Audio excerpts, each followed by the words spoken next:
Welcome, everybody, to the latest edition of Falls Count Anywhere podcast. My name is Charlie Turner, along here with co-host Chris DiCarlo in frigid Niagara Falls, New York, battling the elements out here. Yes, indeed. Chris, we have a special guest today. We have a gentleman joining us today that has spent some time with NWA, the AWA Georgia Championship Wrestling.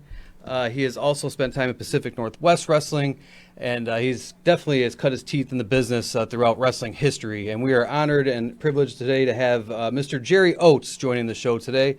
Jerry, thank you so much for taking out your time out of the day to join us today, sir. How are you? Thank you, guys. I'm very happy to be here, and I'm very honored to be here. Absolutely, sir. And we're very happy to have you. And we focus a lot here at Falls Count Anywhere about classic wrestling. We love to talk about the classics, go back in time a little bit.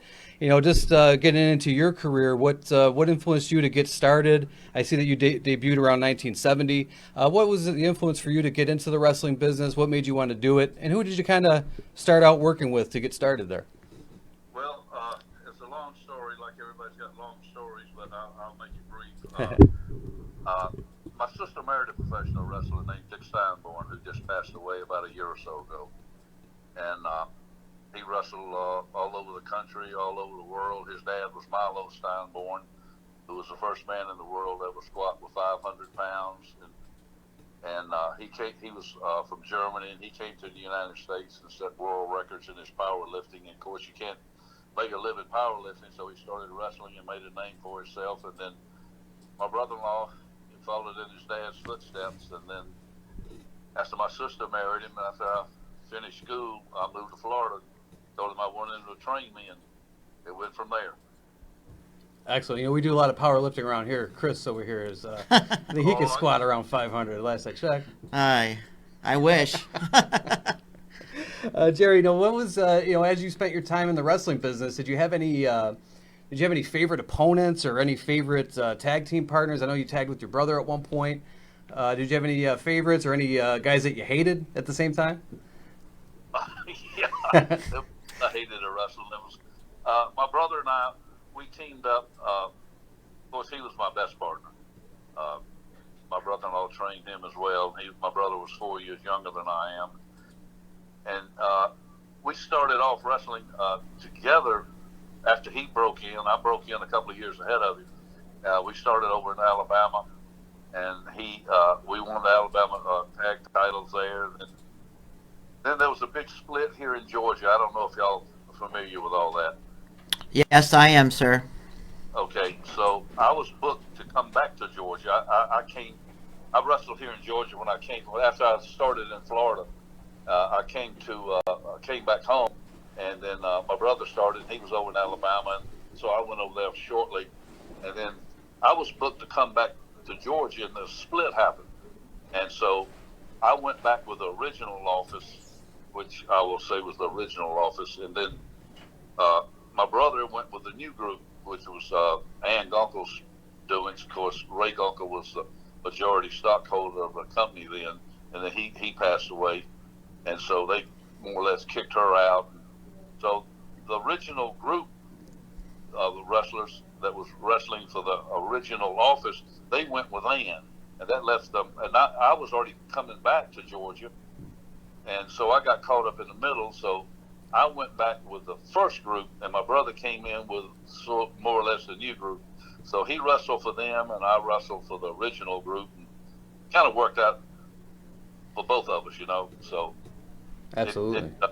It was a mess. I mean, it went on for I think a couple of years, and both sides drew well, but it was just kind of the beginning to change everything, Absolutely, yeah. And the word loyalty and this and that, but it worked out in the end. It worked out in the end. So I left here and went to Kansas City, and my brother. Harley was doing the booking here. Harley Race.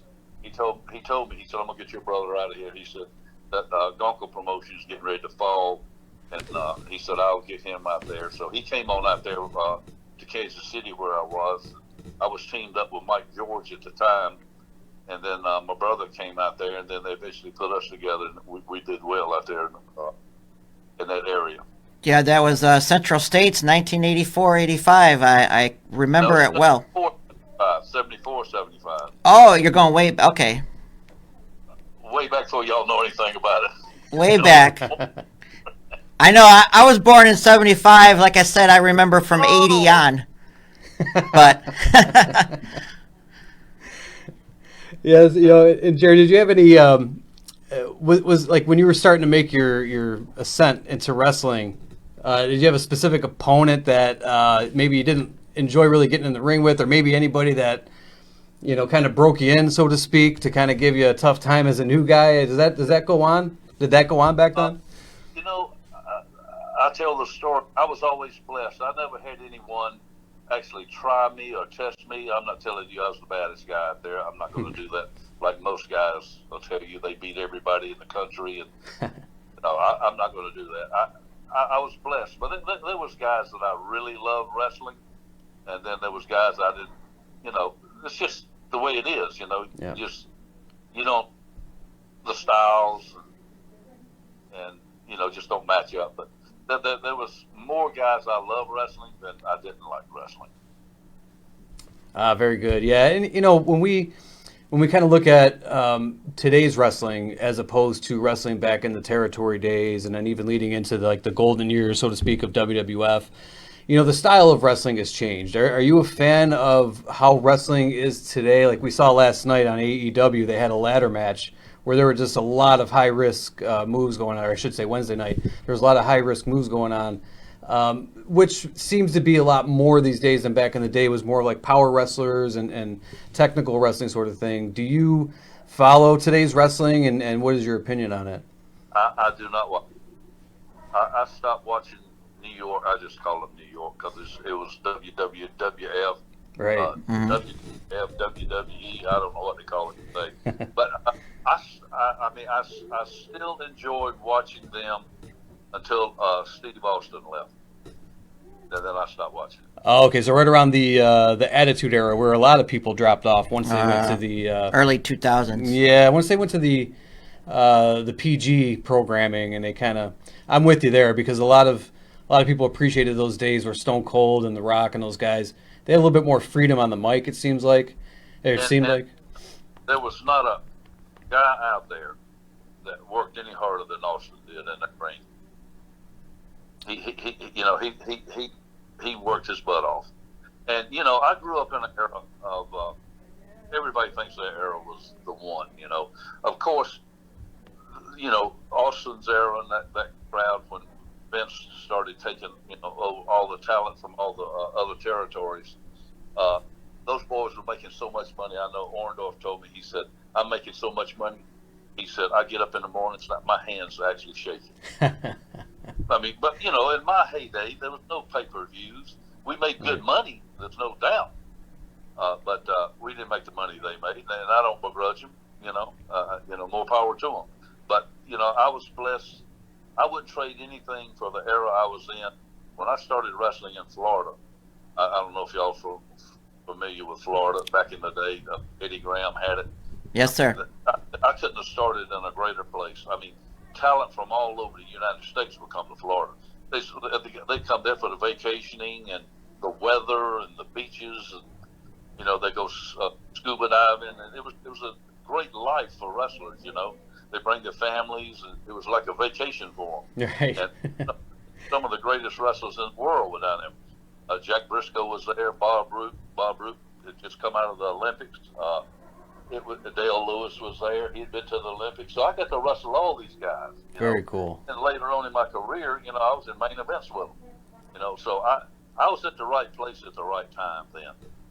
Absolutely. And some of our previous guests, for example, we had Rip Rogers on our show not too long ago. We asked him about some of the traveling that he did, and because you hear stories from guys like Mick Foley, a little more famously, about how he used to sleep in his car. Going from show to show, he'd sleep in his car overnight, that sort of thing. Is that something that you went through as well as you were breaking into the business there? Were you just going show to show? I never slept in my car. Rip and my brother teamed up here in Georgia. He was quite the character when we had him on here. I don't talk like he does. I don't know how you talk on your show, but I don't. I don't Yeah. do that. That was a little bit too much. Yeah, he was uncensored. There was no filter on Rip Rogers, but yeah, it's just when you hear those stories though of back in the day and some of the grind that the territory wrestlers went through, it seems like nowadays it's a little bit, and maybe you disagree or agree with me, but it seems like it's a little bit of an easier path if somebody wants to get into the wrestling business. It's kind of cookie cuttered, so to speak, for them to get into it. Do you feel that way, or do you feel like more of like the territory days because there were so many opportunities in there? Do you feel like those were the better opportunities there? When I'm going to give you my version of that. When I got off the road full time in 1979, but I did a lot of wrestling after that. I was still going to Japan. I went to Arabia. I was going to Canada. I was going to Puerto Rico. I was wrestling all over the country. I was going back to Louisiana where I was. I'd go back to Texas. I'd go to Florida. But so when I got off the road full time, I had me a gym here. Weightlifting, bodybuilding, powerlifting gym. I had it for 25 years. And so I moved back home, and I'm still doing a lot of wrestling. I'm on TBS.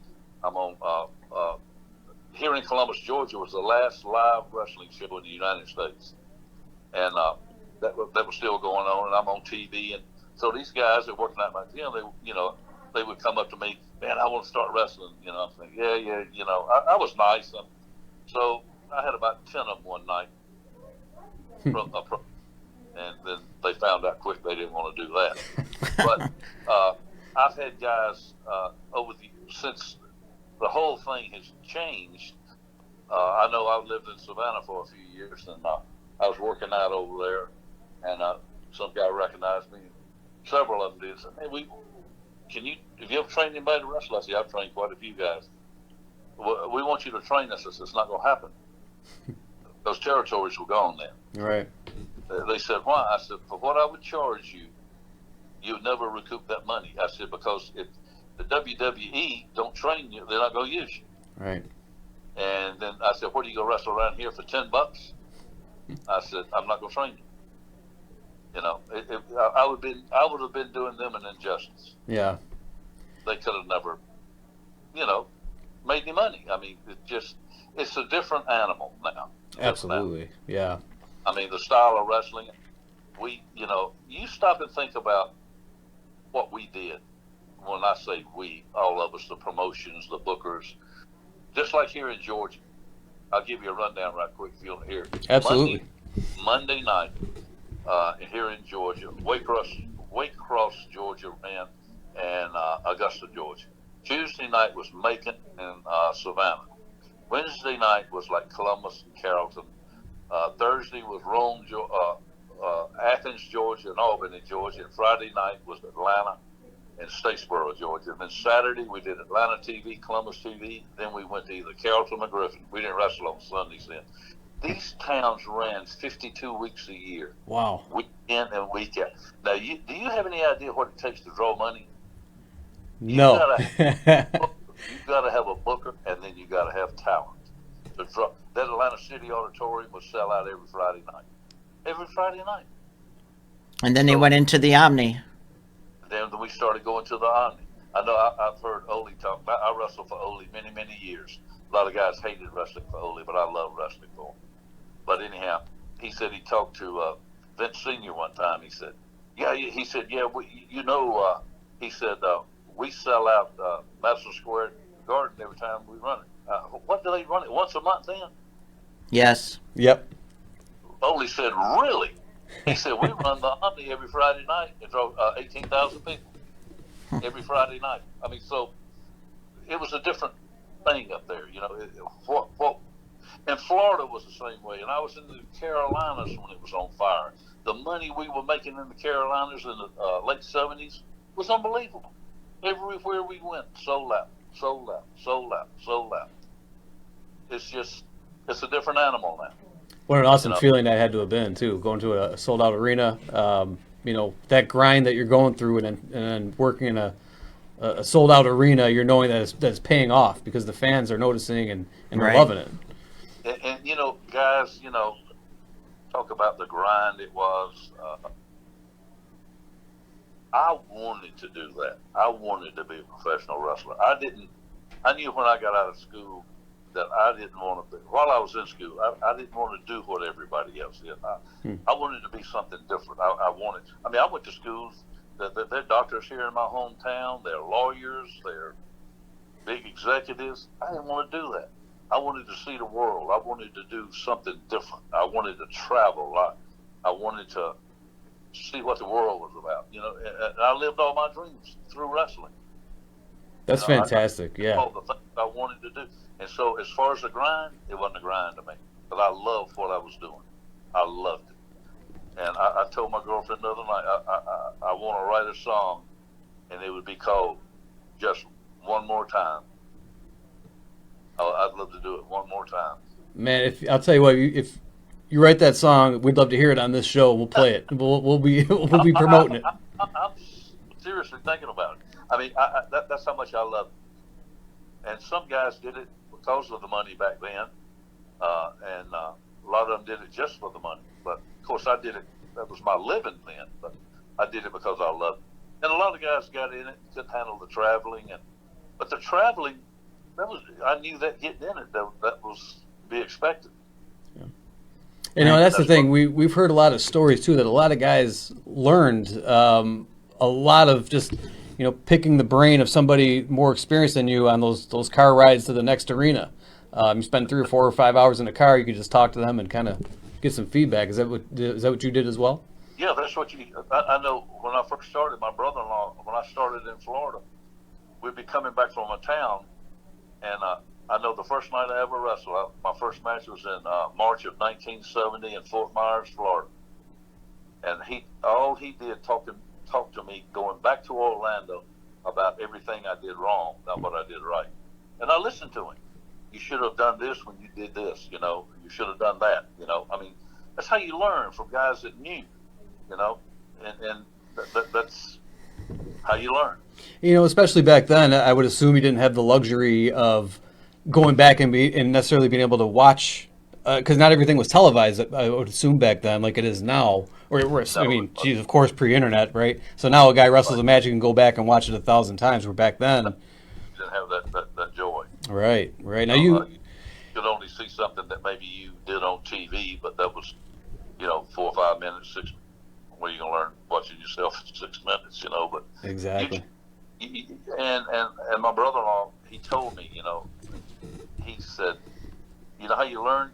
You go out and watch guys that you think are good, and watch them. I've seen more matches than probably half of the wrestlers. I would, when I was young, I'd go out and watch every match.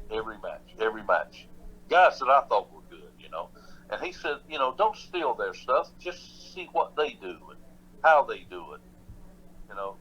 And that's, I learned a lot that way. And I learned a lot down in Florida because there was such great talent down there.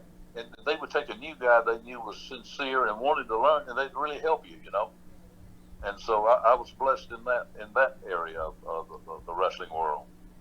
Hey, Jerry, real quick, I got to ask you, the Dean that we all know and love, Mr. Gordon Solie, your thoughts on him, because we just had his son Gerard on here, and Jonard Solie, yep. Yeah, yep. Just great memories. I'm sure you have of Mr. Gordon Solie.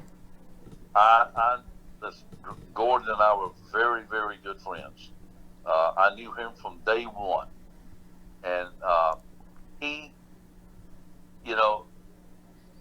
when it came to announcers or somebody calling the matches, there was Gordon Solie, and then there was the rest. Mm-hmm. There was nobody could compare to him. A match could be on TV that would stink, and he could tell you why it stunk. In a good way. Right, right. These are green guys. They're learning. They're not sure. Gordon was Gordon, and I knew him forever, and I know he had to have surgery here in Columbus. I picked him up at the airport. I mean, it was just, he and I were great friends. And, let me ask you this about Mr. Solie, because when we were talking to his son, we had asked him, because it was, you read some stuff on the internet, you don't know what to believe and all this stuff, but there was a part of the article I was reading where Gordon Soley would have wrestlers actually put him into wrestling holds so he could better call the matches. It gave him a better understanding and all that sort of thing. Did he ever ask you to do that, to put him in a sleeper No, hold or something? No, but Gordon's terms and the way he would word stuff. I mean, he was just he was awesome. They used to fly him up from Tampa every Saturday. Oh, wow. TV in Atlanta. To Atlanta, That's and what he was. and then he was also on the Continental Championship Wrestling. But I also saw you on World Class with the Von Erichs. Who, me? Yes, sir. Yeah, I flew back. My brother and I flew back out there for a tournament. Yes. I had 13 stitches in my stomach at the time. Oh, wow. Eek. Now, is that from wrestling? No, I had a scar removed. I had appendicitis when I was a kid, I see. and then I had it done. They called and wanted us to come to Dallas for that tournament. Oh my gosh! But anyhow, I went. Now, you had mentioned about Ole Anderson. Not everybody loved Ole Anderson. Was he tough to work for? Ole was Ole, and if you did your job, Ole had no problems with you. He didn't put up with being late. He didn't put up with you laying on your butt in the ring. And I don't blame him. It's one match can affect all of them. So he Absolutely. he ran it the way it should be ran. And I don't know if y'all heard about Bill Watts. Oh, yeah. Yes. A lot of guys hated working for him. I loved every minute working for him. I did. He was good to me, and I just worked my butt off for him, and I never had any problems. Jerry, what did you have to say about Mr. Bob Caudle and David Crockett back there in Mid-Atlantic? Tuttle was good. I didn't think David was that good, to be honest. Homer.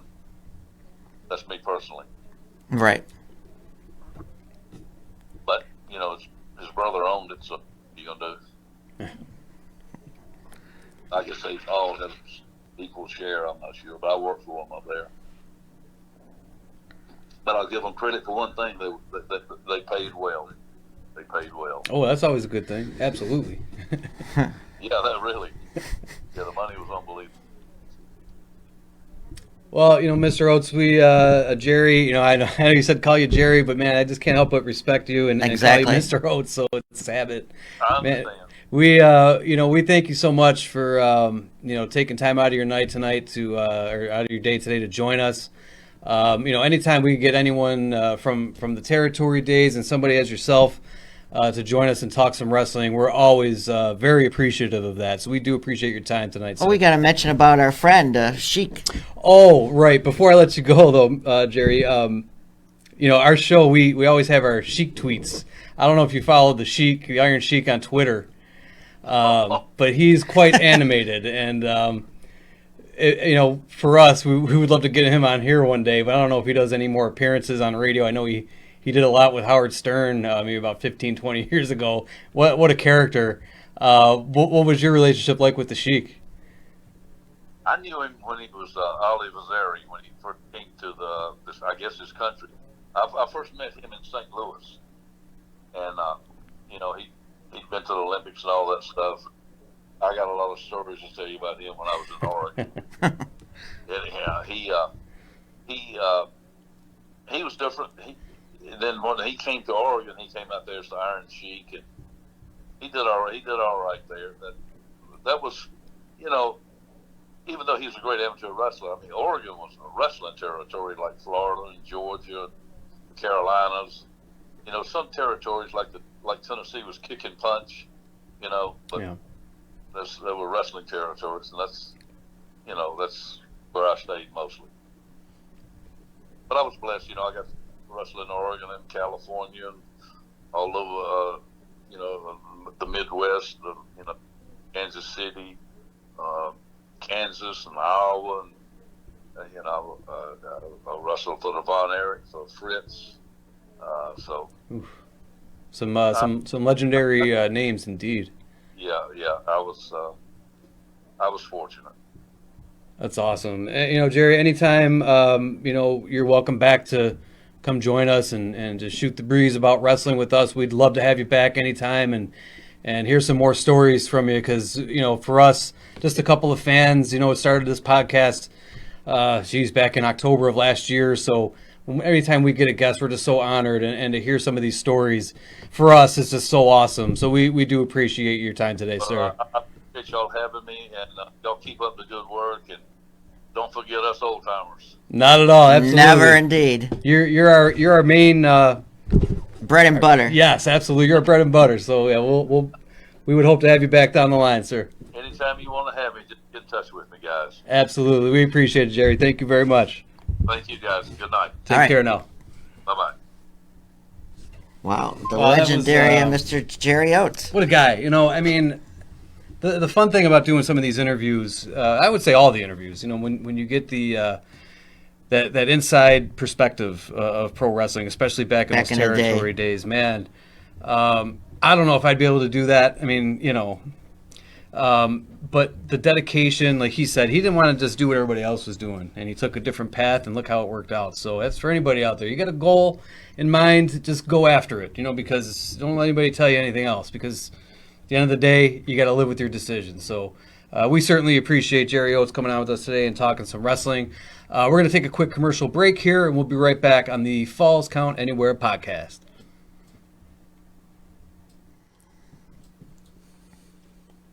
All right, welcome back, everybody. Thank you again to Mr. Jerry Oates for taking the time to sit with us and talk some wrestling. As fans, we are always grateful for that. So again, thank you, Mr. Jerry Oates, for joining us. Chris, by the way, man, Valentine's Day is a couple of days. You take care of that? Is the wife happy? Well, I'll get to that. All right, because I'm a single guy. I'm just looking out for the people that are, married or in relationships. Yeah. I've been in the doghouse before. I know how the female party can get on Valentine's Day. The female species, they take this shit serious. So don't screw it up. All right, I'm just trying to help everybody out listening, and I'm trying to help out my co-hosts. And John, I know you have the lovely Robin here. Your wife. Make sure you take care of everybody. All right. Yeah. This is where you come for love advice. It's Falls Count Anywhere Wrestling Podcast. It also seems real quick. The last 2 years, it's been Super Bowl, Valentine's Day. Yeah, what the hell is that? For the last 2 years. They're trying to bleed it into each other. These places are making money, though. They are, but they could shove their heart-shaped pizza anyway. All right, so we got some things going on though in the world of wrestling currently that we want to cover before we get into. We got Chic Tweets coming up, we got our Jobber coming up, we got some clips coming up. But a couple things of note here that happened this week. Our guy Ric Flair has filed for divorce. He is going through yet another divorce. Number 5 for the Nature Boy. So the 4 horsemen of wives is now 5, I guess. Well, yeah, I didn't think I'd see this coming, though. I'm surprised. Yeah, I was a little surprised too. I wonder why. Stuck with him when he was really sick last year or 2 years ago. What's wrong with this guy? I don't know. Who knows? He maybe gave her the helicopter when she wasn't expecting it, like he did to that flight attendant on the plane 20 years ago, but we won't get into that. Anyway, so yeah, that was newsworthy that we just wanted to mention. Flair, we wish you the best. So for Valentine's Day for Flair, I guess he won't be worrying about that. Also, just as of note, Brock Lesnar and Ronda Rousey were your respective Royal Rumble winners. They already have matches lined up for WrestleMania coming up in Dallas. It's a 2-night event. We have Lesnar is going to be facing the Tribal Chief and Roman Reigns, and of course Ronda Rousey facing, speaking of Ric Flair, facing the daughter of Ric Flair, Charlotte Flair, and it should be interesting. So they're starting to build those storylines up on SmackDown and Raw respectively, and we'll see where that goes, and especially with Elimination Chamber coming up as well, where Lashley's going to be defending the title there. And a pay-per-view next week. Pay-per-view for? Big Saudi Arabia event. Right, Saudi Arabia. Elimination Chamber, Goldberg. Yes, brought back Mr. Bill Goldberg to face Roman Reigns. I didn't realize it was in Saudi Arabia. That's a good call there, Chris. I didn't realize that. So they're going to be traveling again. Hopefully there's no issues like they dealt with a few years back. It doesn't seem like it because they've been back since. And they get a good turnout for those shows, and they usually put on a good show. So we're looking forward to that. Also, on the AEW side of things, a couple of things that were noteworthy. Keith Lee, formerly of NXT and WWE, made his AEW debut. Keith Lee is one of my favorite young up-and-coming wrestlers. I don't know how young he is, but I know he's an up-and-comer coming out of NXT. I really thought he kind of got shafted on the main roster. They didn't use him right. Yeah. We could talk about McMahon and his decisions. We could do a whole show on that. There we go. But Keith Lee, good to see him make his debut in AEW. He looked awesome. And somebody came through that forbidden door yet again. Yes, and also Jay White from New Japan Pro Wrestling. I'm going to be honest. I'm not 100% familiar with Jay White. I mean, I host a wrestling show. I should know this shit, right? But I was looking up some information on Jay White. He is a multi-time champion in New Japan Pro Wrestling. And so that forbidden door has been broken. He did show up on AEW to help out the Young Bucks. He roughed up some people. He also showed up again last night on AEW Dynamite. So we're looking forward to seeing some more from Jay White and Keith Lee and in AEW going forward. As I said, Chris, there's no show complete without tweets from the Sheik. That's right. And we like to bring in our good friend, Mr. John Rustino here. John, welcome in, Hey man. guys, hello. What's going on? Not much. Thanks for having me. Absolutely. We got, anytime we hear from the Sheik, man, we want to make sure everybody's digesting what the Sheik has to say here. Now, the Sheik gave some love, though, to his former manager, Classy Freddie Blassie. Happy birthday to my intelligent manager, the Classy Freddie Blassie. Love you forever, and say hi to Nikolai for me, of course, referring to Nikolai Volkov, the former tag team partner of Iron Sheik, who passed away within the last few years or so. But happy heavenly birthday to Classy Freddie Blassie from the Iron Sheik. So that was very nice of the Sheik to mention that. Yeah, very nice, right? I mean, Yeah. it's not Brought all him- it's not all anger. No, Brought him know, the heavyweight title and the tag team title. absolutely. Freddie Blassie with the cane and everything and the white hair, he was great. So yeah, happy birthday, heavenly birthday to him. And of course, the Sheik. His rivalry with Hulk Hogan, I didn't know this. As of the time of this tweet, has been 15,343 days long. Now, Hulk Hogan has been a big-time jabroni for 15,343 straight days. Wow. And nobody will ever break that record, Bubba. Yeah. That's funny that he actually calculated the amount of days since Wow. he had a chance to break the leg of the Hulkster Yeah. and Wow. change It's the... been many years since Yeah. '84, but wow. Yeah, and and of course, like all of us, Sheik is just done with COVID. I'm done with COVID. Hey. Fuck COVID, right? And that's what Sheik said. Pardon my language for anybody under 18 watching the show. But yeah, we're over it, right? And I think anybody under 18 that's in school is probably tired of the mask bullshit, all that stuff. I know I am. But We're relaying the Sheik's message. that's right. The Sheik wants you to know that he's tired of this shit too. And, of course, to remind you, of course, not only fuck COVID, but fuck the Hulk Hogan. Because it wouldn't be complete without his animosity towards the Hulkster there.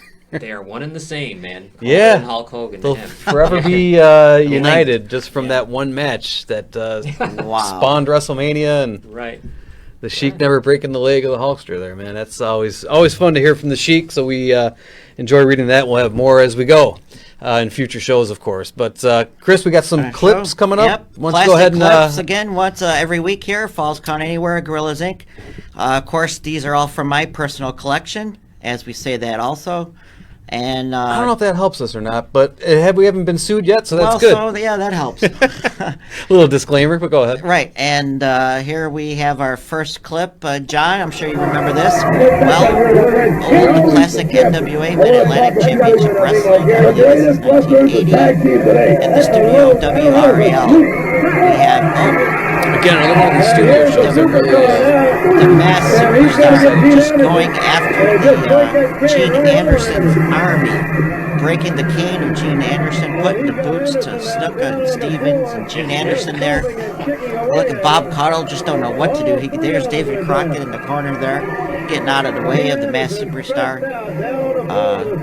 As they say, He was pissed. Now, somebody shoved him right before this, right? Is this what yeah, made him snap? Anderson kind of shoved him, said, get out, this is our interview time, and the Superstar did not take too kindly to that. Yeah, he snapped a little bit there and didn't take too kindly. Oh, there's Bob Caudle trying to get an interview with us after. This is, I guess you would say, in our industry, a face turn. Yeah, this is great. Yeah. From a heel to a face turn. Mass Superstar here. So a good guy for the layman's out there. Yes. Not many times has Mass Superstar, Mr. Bill Eadie, has been a face over the years, but here in 1980 Mid-Atlantic he did. And what title is he representing? Well, he's picking up all the got belts all. there. He's got okay. the tag team, NWA tag team belts, the TV title there, Yeah. and he's just gonna go after the Gene Anderson's army. The TV title, great. Remember the what they have, those tournaments. I Yes. used to love it. The brackets. Oh, yeah. that was great. Back And the goof back ball then, being this was Anderson's something. leaving. There he is. Which they've kind of brought back on the ECW, or I'm sorry, ECW, whoa, AEW side of things with the TNT and the TBS title being like their TV title. So Yes, the they single brought it back. elimination. Yes. Yeah, they brought back the TV title, which is cool. That's where I kind of AEW is kind of like the WCW of today. Exactly, yeah. And set up in Still the looking at him. interview. Still upset with Caudle here. Listen, Mr. Snooker. He wants his revenge on Anderson, Sheik, Snuka, Stevens. These bells used And to I be believe like- after this, John, he did team up with number one, Mr. Paul Jones. And they did get the tag team title. I don't have to rely on a manager to win Was my short-lived, matches. but they did do That's it. why I fired Boris Malenko. I The don't Masked Superstar. We'd love to have him on our show Oh, sometime. Yeah, oh my Mr. gosh. Bill Eadie. Gosh. Also, Axe from Demolition. Right, yep. And yep. here we go to 1981, guys. This you probably never saw, but Georgia Championship Wrestling with the great Mr. Gordon Soley, father of Gennard. And here we got strongman Ken Patera. Yeah, taking some cinder blocks Yeah, look at this. off the chest here, huh? In the studio of WTBS back in 1981. I was going to ask you when I was looking at this, who is that? I don't know who that is in the hat. That is Bam Bam Terry Gordy from the Freebirds. He was Okay. tag team partner with Jimmy Snuka back here. Wow. They were Georgia tag team champions, and look, just smashed 3 cinder blocks on the chest of Ken Patera. Oh yeah, Ken Patera. Wow. Fragments going in the eyes. Wow. The famous strongman Ken Patera. What great angles they used to do back then, huh? What You won't see that today. was he just trying to prove his toughness here with the cinder blocks getting smashed over his chest cavity Yeah. here? Yeah, it's proven his strong man, I like it. not persona, but yeah, he was a legit strongman back in the day, I understand. Yeah. Olympics and whatnot. Yep. Guy, remember Ivan Putski? Yes. On that same Look way. at the young picture of the Superfly there with the hair, and he used Yeah, to wear look at him. boots before he Before he went Yeah, barefoot. came to the WWF in barefoot. Yeah, And, you know, the only guy, off. yeah, the only guy that does the barefoot wrestling these days is Matt Riddle, which is kind of cool. Oh, I think Jungle Boy started that Oh, way, Jungle but Boy, that's right. Good There's call. the- Here we Grand go, Wizard. a classic Yeah. clip here. Started a feud back in 1981. Yes, the Grand Wizard, Ernie Roth, managing Sergeant Slaughter here. John, you remember this well. I know do. you do. Yeah, here we go. The Cobra Clutch Challenge. On Patterson. of WWF, Mid-Atlantic. And here we go on Patterson. I think this was, course. Patterson. they enticed Patterson with $10,000. Yeah. By the way, that hurts. It does. I've had that Yes. put on me as a kid. Yes. that hurts. It really does. And again, that's the Cobra clutch as opposed to the Camel clutch, which is a whole different type of clutch. But Right. yeah, Oh, this that was a is good definitely play, yeah. effective. Patterson is trying to get his way out of it, as we see here. In suit pants, of course. It's not even, Yeah, because he, of course, was Always. broadcasting with Yeah. Mr. Vince McMahon Jr. back then. Here we go, Allentown, PA, Yeah. the fairgrounds, their famous taping arena. Very good, Allentown, right where PPW does their thing these days. Well, that's right. In There's 2022. got a big event tonight. Yeah, we like to say a shout out to our good friend, Mr. Sean Kramer, Absolutely. Oh, look at that. He's working that tonight, just hip, to try to hip toss, whatever you want to call that, to try to get out. trying to weaken Slaughter here, trying to get out of the famed Cobra Clutch. Amazing he hasn't fallen asleep yet, because I think that's what that's got to do. I That think it, pressure on the Right. back. Right, that carotid artery, right? Yeah. Yeah, now the sleeper hold is legit. Like you could really Yeah. put somebody to sleep. Right. Isn't that Yes, something? Yeah. Yeah. I'd be a little nervous let somebody do that to me. I don't know. legit. Well, the thing is not to have it on for that long. Yeah. Right. Yeah. Don't Yeah, put he's yourself out. in a position to Hammering hooked in by Slaughter into Slaughter. the turnbuckle, trying to loosen him here. Yeah. And he's Patterson, I believe they're just a few people that actually got out of this. Backlund, right? Um, Didn't he do the challenge? Or no? No. No, okay. Backlund tried the clubs, The clubs, that's right. and he got attacked. Yeah, that's right. Got attacked with the clubs. Oh, Oh, Patterson did it. Of course, you see the fans go wild, but Slaughter will. That's make that interesting. short-lived. That clip is interesting because that's been replicated in the sense that Chris Masters used to put guys into the master lock. I Remember that? And Yes. the challenge was to break that. And I believe there may be another that's slipping my mind here, but yeah, I think that's kind of cool. Oh, there goes goes the the ref. referee, Dick Worley, to the concrete floor. And the master, that was just like a full Nelson, right? That was Pretty a full much, Nelson, yeah. yes. Which Hercules Hernandez, Billy Jack Haynes, superstar Billy Graham. That's right. They And were he famous goes, for that puts whole- him again Oh, back in the that's- Cobra Clutch. We're going to need some help. Oh. Because you can't do this again. See the ref. The reinforcements are referees calling for reinforcements to Oh, look come. at the ref. Oh, look help at the ref Patterson. going to work Oh, on him. I've here never we- seen that before. Yeah, here we go. Gurria, Martel, Danucci jumped in there. The ref was forearm shivering him to the back and You pulling wa- his hair. I've never seen the ref do that. Trying to Look at him, yeah. Don't grab him by the jaw. That's not going to work on look at. Slaughter. We're gonna see Yeah. Danucci give him a few swipes here. Yeah, he would. Yeah. Look at these guys. Dominic Danucci, Three a men. classic. Oh, Boom. there we go. He did lower the Oh, boom. lower, yes. That's like that, Indeed. that comes from the Oh. city market. That's And here we go, that wooden chair back in the day. Oh. Oh, and Patterson is just Hair busted never goes open. wrong for Patterson. Uh. You know, the part on the side, he's pretty good. Even after a chair to the Yeah, head. look at him. And they're looking. Yeah, it's bleeding, Oh. guys. Patterson took a lot of Yeah. punishment. Let's remember. Oh, I think this was the first of the punishment. No, the Simones turned on him. We got this with Slaughter. Oh, look at He this. took the water pitcher to the head Yeah. of Mosca, and the right. Koloff slapped. Yeah, Oh. slapped him to the ground. Patterson took a beating back in the day of these angles. And there goes the Grand Wizard. He was great.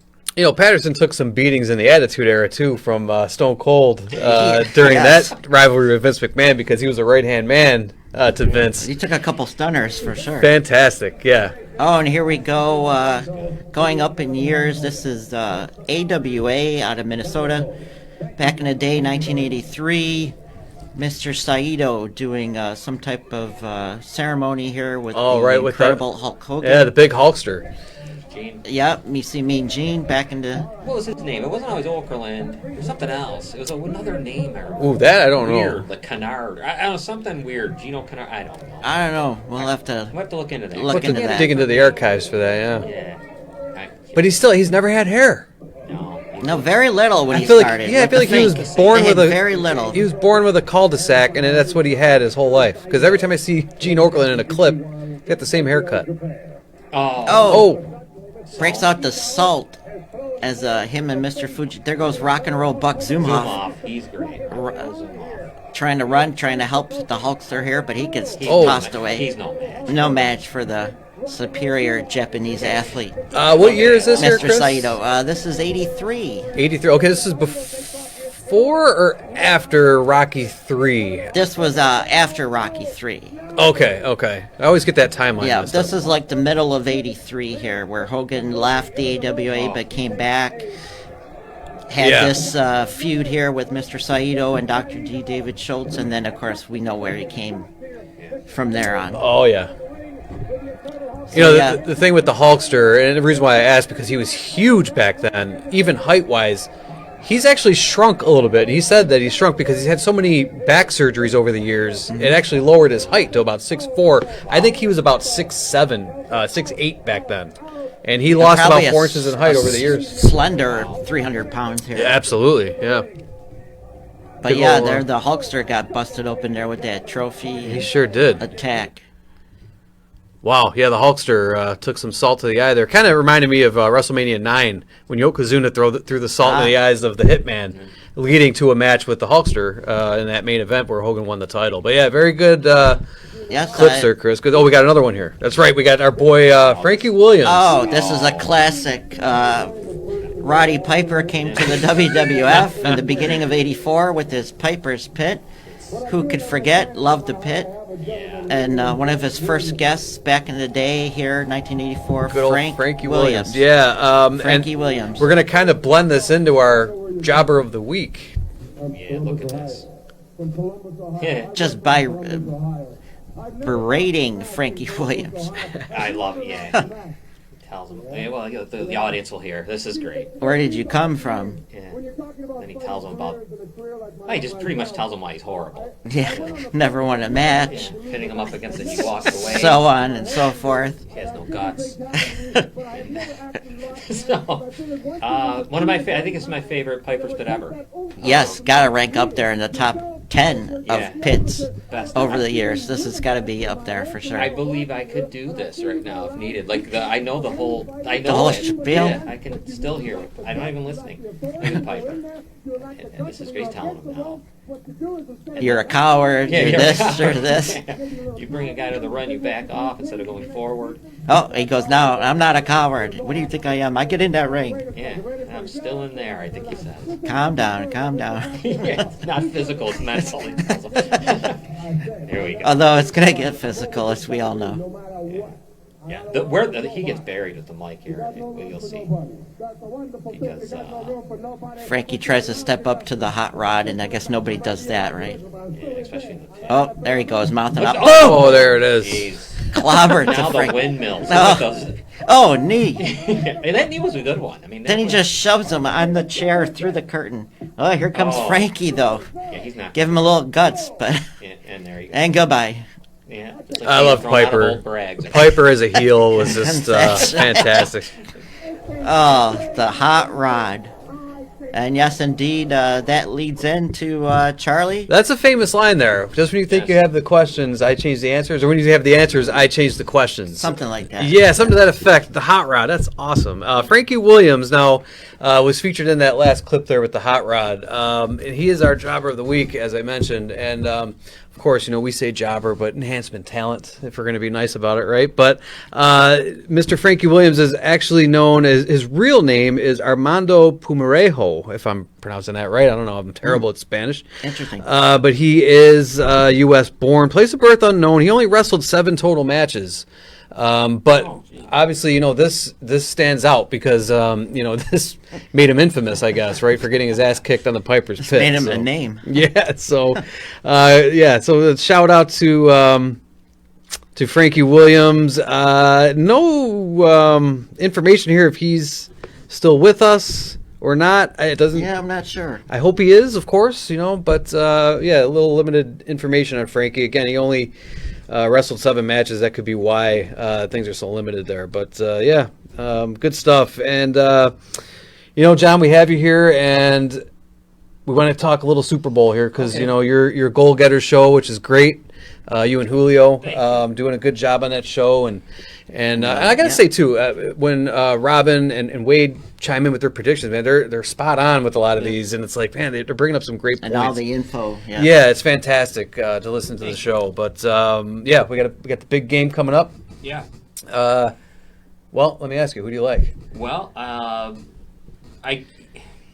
the Bengals probably should have lost to the Raiders. I kind of feel like that blown Yes, call yeah. in a tie game at the time. Where the whistle blew and Yeah. they kind of stopped. Yeah. They beat Tennessee really good. I mean, they beat Tennessee, and then of Yeah. course Kansas City gave it to them. Yeah. I felt like I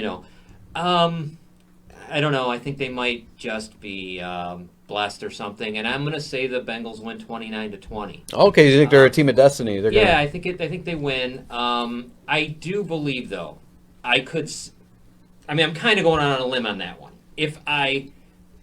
What I'm saying is, would it shock me if the Rams, Right. Yeah. win this game 31-17 or something? No, not at all. But I thought that way every time the Bengals took the field, except for against the Raiders. Yeah. Yep.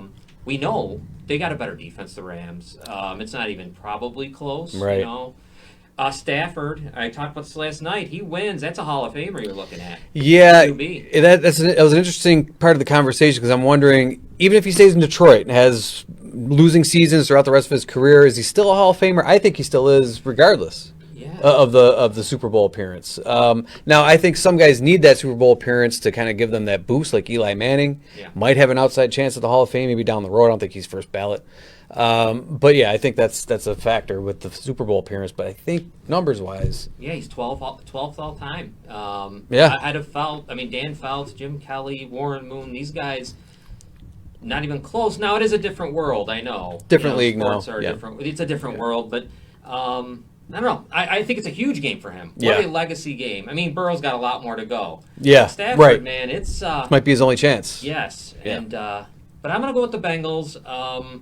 A lot of Joe Burrow cards in our store, so we love that too. Oh, we're gonna get to that in a We second. do have yeah. a lot of Rams though. Too. Yeah. Oh, yeah. We're But gonna what do you definitely. guys think? Any, Yeah. I think LA is going to take it. I think they worked hard this year, as we all can see, and I'm going with LA. Going with LA. I agree. I'm going with the Rams. I'm going with the Rams because I think when it comes down to it, I think offensively they can keep up with Cincinnati. Odell Beckham, Cooper Kupp's having a phenomenal year. Cam Akers reemerged late in the season.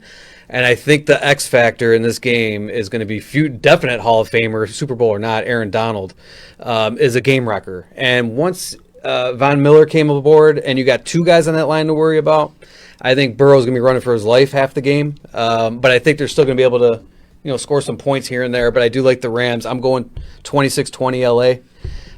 I think they're going to win it, but it would not surprise me if the Bengals pull it off, though. I got to ask you one prop. Mickey Guyton, I don't know who she is. That's the country singer who is going to be doing the national anthem. Oh, okay. Heard Over that. under is 99.5 seconds. Ooh. I went over, only think a country singer might just it's different than Yeah. more work. I don't know. I just feel like, and it's probably her time. Like, why Yeah. wouldn't she want to put on a show?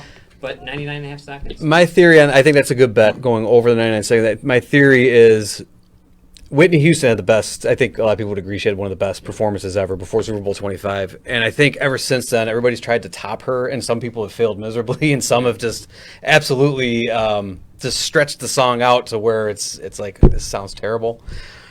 Yeah, I think it's going to go over, but who knows? That's some of those prop bets are funny. The coin toss. I just threw one in there. I put $5 each way. If the game goes to overtime, regardless of who wins, I'm winning money. 5 on the Rams, 5 on the Bengals. Whoever wins in overtime, if it goes to overtime, is a $250 winner and a $5 bet. I mean, that's yeah, why not? Yeah, why not for $5? Yeah, take it. DraftKings had the craziest one, but it's minus 20,000. So you're gonna, if you bet $5, you're getting 2 cents back. Right, But it yeah. was, will an octopus show up? I'm like, what the hell would an octopus show up to this event? But it Unbelievable. says, does an octopus show up? I hope an octopus shows up. But Wow. I mean, Yeah, what the hell? I know in the hockey, like with the Red Wings, you might get an octopus. on the ice. All Yeah, right. But I that's just a thought it was random. fun. Yeah. Will an octopus? be Wow. there? Well, I what hope- can we- hope so. Can we imagine we talk about this right before WrestleMania time with all these sport book apps in New York State here? Can you I think they imagine those make. bets? I think they make betting available for wrestling. Wow. Yeah, I'm sure. UFC, boxing, I think How it's in the all. hell? I was just saying this Wow. the other day. If Mickey Guyton could tell me I'm going over 99.5 seconds. Right. Yeah. I can just yeah. go bury them. Yeah. That's why I'm really shocked at some of that. Because Yeah. there's someone out there that knows what's going to happen. Probably. Yeah.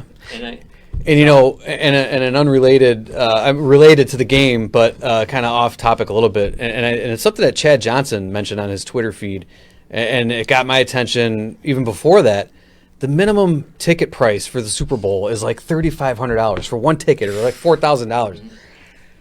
That is absolutely insane. There should be a cap on those ticket prices, or at For least just a normal fan. yeah, or at least have, college games have a student section. Maybe going forward have a fan section for the Super Bowl. Understand something. You got a $100, $200. 70,000. Yeah, you got a 70,000 seat arena.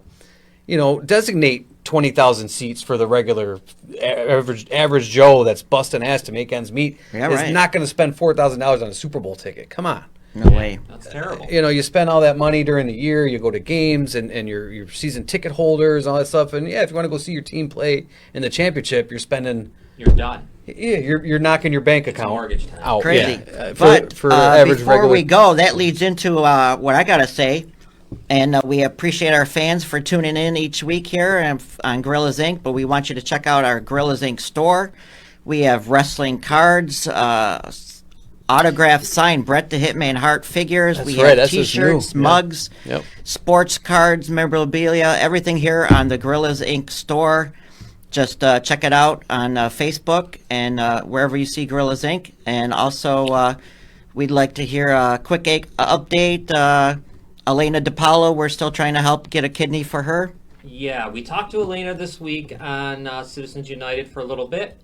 She is incredible, upbeat as usual, really fighting. Of course, if you guys don't know, she got kidney failure while already beating cancer and leukemia because of the chemotherapy. So now, Elena, with her beautiful little boy and great husband, needs a kidney. We need to find a donor. Doesn't matter where you are in the country. 716. Geez, I'm going to draw a blank now. Someone help. 898-5001 Aha. will be the number to call. That's ECMC. Okay. Give them a call. See if you are a match. All that'll happen is you'll call. They'll send you a pamphlet home. You'll fill it out. You send it back. Then they'll bring you back another one, and that's about it. And if you can't do that, let's say, if you could go on all of our Facebook pages, please share so Absolutely. we can find a donor. We need one by the end of the year. 100%. Absolutely. And definitely, yes, check out this show today, of course, with our guest, Jerry Oates. What a great guy he was, Charlie. Yeah, and talking classic wrestling. We'd like to, I'm sure he'd be back. Yeah, and you mentioned the Falls Count Anywhere store, or the Gorillas Inc. store. If you buy a Falls Count Anywhere T-shirt, me and Chris will autograph it for you. How's that for some celebrity status? I will autograph your shirt for you. I ordered so one. it'll take the value from $20 down to about $12 if we sign it. Yeah. But yeah, Hey, our we'll stock's hook going you up up this year. Yeah, we'll take care of you. Well, guys. I guess we're going to ring the bell on another episode here, right, so to speak. Sure. So thank you to everybody here in studio. Robin and Wade, thank you so much for your contributions. And John, of course, thank you so much. Chris, my co-host, thank you guys so much for everything here at Gorillas Inc. and at Falls Count Anywhere podcast. Thank you so much for joining us. We appreciate all of our viewers and all our listeners. So thank you so much for that. And we'll see you next time on Falls Count Anywhere. Thank you.